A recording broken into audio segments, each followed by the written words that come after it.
রাজ্য পুলিশের প্রশংসা করেও রাজ্য পুলিশকে মানুষের আস্থা অর্জন করার বার্তা দিলেন মুখ্যমন্ত্রী ডক্টর মানিক সাহা। ত্রিপুরা পুলিশ সপ্তাহ উদযাপনের অঙ্গ হিসেবে বৃহস্পতিবার অরুন্ধতী নগর পুলিশ মাঠে এক অনুষ্ঠানে বক্তব্য রাখতে গিয়ে এই বার্তা দেন মুখ্যমন্ত্রী।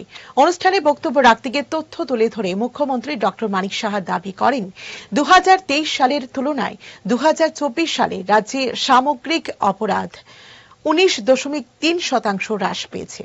নেশা বিরোধী কার্যকলাপে কঠোরভাবে দায়িত্ব পালন করছে রাজ্য সরকার। মুখ্যমন্ত্রী জানান, গত 3 বছরে 1666টি এনডিপিএস মামলা নথিভুক্ত হয়েছে। গ্রেফতারের সংখ্যা 3079। 2024 সালে 867 কোটি টাকা নেশার সামগ্রী বাজেয়াপ্ত হয়েছে। সেই সাথে মুখ্যমন্ত্রী আরো জানান, গত 3 বছরে 1786 কোটি টাকার নেশার সামগ্রী বাজেয়াপ্ত হয়েছে। 2022 সালের তুলনায় 2024 সালে রাজ্যে বাংলাদেশি অবৈধ অনুপ্রবেশকারীদের বিরুদ্ধে নথিভুক্ত মামলা 238% বৃদ্ধি পেয়েছে। গ্রেফতারের সংখ্যা 344% বৃদ্ধি পেয়েছে।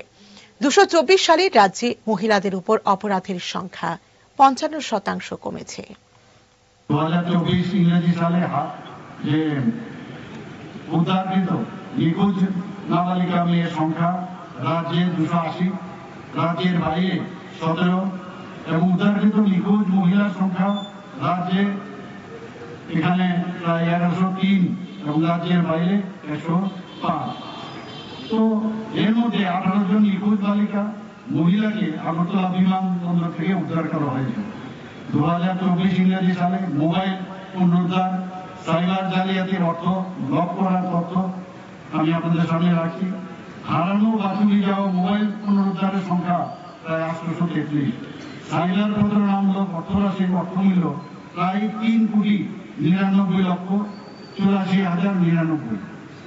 সাইবার প্রতারণামূলক উদ্ধারকৃত অর্থরাশি ও মালিকের কাছে হস্তান্তর এখানে 17,61,385 টাকা।